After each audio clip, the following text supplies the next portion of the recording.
Hiya and welcome to this week's video. This week I'm actually going to do an updated care guide for Billy Dragons. It's been about a year since my last one, and obviously if anyone on here is already a reptile keeper, you know that these things tend to update every now and then. So I just wanted to do an updated guide for 2023. This is my Billy Dragon in the background. Now, she did used to have a much bigger enclosure. This is the bare minimum, and this is because of health reasons. If you don't already know or haven't watched any of my videos before, Thorn has actually had a slip disc in her back across her hips, so it restricts the movement in her back legs. So to protect her back legs, so that it doesn't get any worse or anything like that, we downgraded her to the minimum and just made sure it was safe for her to be able to still actively climb and all that sort of stuff, but not to make her condition any worse. She's doing blooming well for nearly 13 years old. So I have got a notebook again like I did last time, and I'm going to go through step by step of everything that you need. So before we get started, don't forget to subscribe to my channel, like my videos, and if you have any tips on what you do for your Billy Dragon, feel free to pop it down in the comments below. But let's get started. So first of all, we're going to start off with a vivarium. Now, she's in the minimum 4x2x2. That is the absolute minimum that I would put any Billy Dragon in, because they are extremely active, or can be extremely active. You do get a few couch potatoes, don't get me wrong. But she is all over this all day, even with her slip disc. She's climbing. We're restricting her jumping as much as possible where I can, but she definitely climbs, explores, hides, basks and all that sort of stuff. She used to be a lot bigger. She used to be in a 6 foot by 4 foot by 4 foot.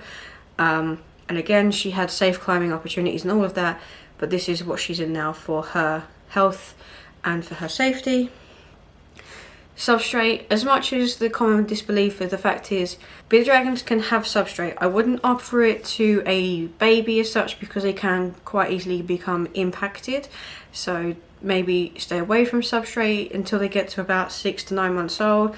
But for adults, as long as your heating and everything is correct, there is nothing wrong with giving them substrate. She has an arid soil from Arcadia, 70% of that, and then 30% of play sand. And she does dig. I have actually got a video on TikTok of her digging. Before I put in the arid mix, when it was just play sand, I would not recommend just using play sand on its own. You need to put the soil in it as well. If you don't want to go through the Arcadia brand, you can get like an organic topsoil. It just needs to be able to dry out enough so that the humidity does not get too high. But they do dig and they do burrow naturally in the wild. Obviously they would make burrows for hibernation. Again, you can put plants in here. She's got a aloe vera, and I'm looking at getting some living stones in here just to cushion the floor for her, and to offer some hiding places for the isopods that will be going back in here now that we've moved into this new place. As long as, again, the humidity doesn't go above 30%. Yeah, if the humidity doesn't go above 30%, 90% of the time, then it'll be fine. Obviously you will get humidity spikes. It happens naturally in the wild as well. Her humidity goes up a little bit during the night time, but as long as 90% of the time it is around 30% or lower, because she's an arid species, you'll be perfectly fine. I would stay away from things like reptile carpet. Unfortunately, as much as it may be convenient because it's not substrate, it can hold a lot of bacteria, especially when they poop, or worse still, they can actually get their claws stuck in it and rip their claws out. Sorry, Thorn's actually hunting in the background. They can actually rip their claws out, and obviously if the quick doesn't stop, they can actually bleed out like that. So I would stay away from reptile carpet. If you don't want to go down the natural substrate route, some tiles and stuff like that, just be careful what you get, because the stick-on tiles getting too hot, that the glue can actually be toxic to them if it's melting. So now that we've got the vivarium, lighting. Now all of this should be controlled with a thermostat, and it should always be dimming in the way of heat, but they should have heat 12 hours on, 12 hours off. You can reduce it by an hour during the winter, and some of them brumate. She didn't brumate last year just gone, but every other year she does, and she does not have any lighting for the 3 months that she brumates. And temperatures should be between 35 and 40 during the day, and then around 18 to 20 during the night. Again, as in naturally in the wild, these temperatures will spike or not spike. It doesn't matter as long as you're sort of there 90% of the time.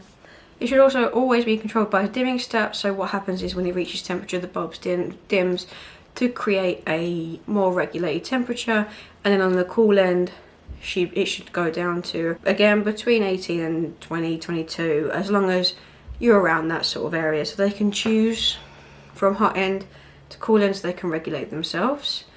They should also have a UVB.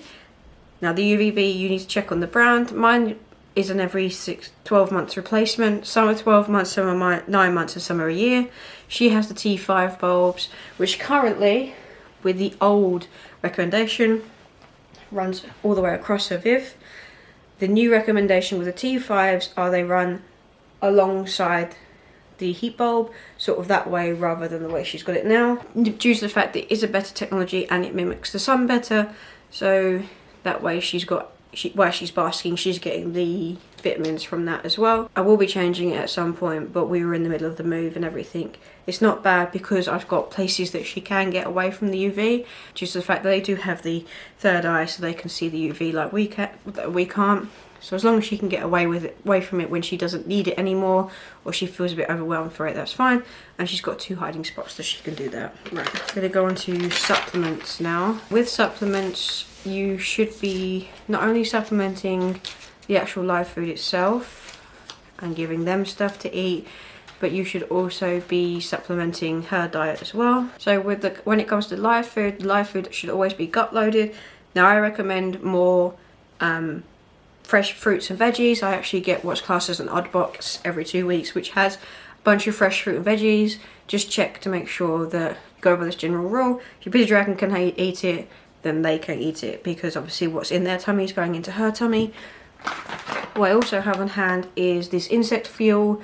So if I don't have any vegetables left over because I'm nearing the delivery for my next dog box, I supplement my live food with this, and it's actually got some protein in this as well. So occasionally if I feel like any of my lizards need a little extra boost in protein, then I give them this live food. Always recommending to gut load your live food at least an hour before, but normally what I do is I feed the live food the night before to make sure that their guts are well and truly loaded for feeding by lunchtime the following day, because I try and time my feedings on the days that I'm off, so I know what they have 2 more times, so I can track what they're eating better and just make sure that the insects are fully gut loaded and full of nutrition for them. So we've discussed supplements for the bugs. Now we need to discuss her supplements, or with your lizard supplements. Now every feeding they should be offered calcium, whether that's just a pure calcium. So that being a pure calcium, they should be offered every feeding, and then once or twice a week you can get a multivitamin separate, or you can do what I do and I get the calcium plus. I am actually going to swap over to this one because this is a high D3 one and you can actually overdose on D3. So Repashy have just come out with another one that's low in vitamin D3, for the fact that those lizards that have got UVs don't really need the vitamin D, because that's what the UV bulb gives them. Now going over to the actual feeding, no matter what the age, they should always be offered salad every day. Babies may or may not take it, it's a bit hit and miss with babies, but I would still offer every day to get into that good habit. But under hatchlings to 3 months old, I would offer them 3 live feedings a day. That can be anything from crickets to mealworms. Obviously bearing in mind mealworms may not be digested properly. She can't digest mealworms, but she can digest Mario worms because the creatine in mealworms is too high for her. So that's 3 from hatchlings to 6 months. 6 to 9 months I would still obviously stick with the veg every day, but I would then drop down to 2 feedings a day. 9 to 12 months I would go down to 1 feeding a day, and then anything over 12 months I would do 2 to 3 times a week, based on your lizard's general activity. Obviously the more active they are, the more live food I would give them. Use their weight to based on how much you're feeding them in the way of live food. Offer them what they can eat within 10 minutes. After that they're done. Some dragons will stop, she won't stop, so I have to give her a 10-minute timer. Anything left over, that's it. And then the most important thing before you even consider picking up a dragon is making sure that you've got an exotic vet. Now they have to be a vet with exotic experience, otherwise any treatments they won't be able to do because they won't have the experience. And without my exotic vet, William, we would have had some serious problems, like because she became egg-bound being female, so we had to remove all of her egg follicles. I do actually believe that's everything that I wanted to put into this video. Obviously, if you do think of anything else, I do appreciate it. The only way I'm ever going to learn new skills or anything, or how to take better care of my reptiles, is by talking to other reptiles, because the information that you find online a lot of the time is incorrect or outdated. So I'm actually going to leave this video here, and I'd like to see you guys next time. Bye!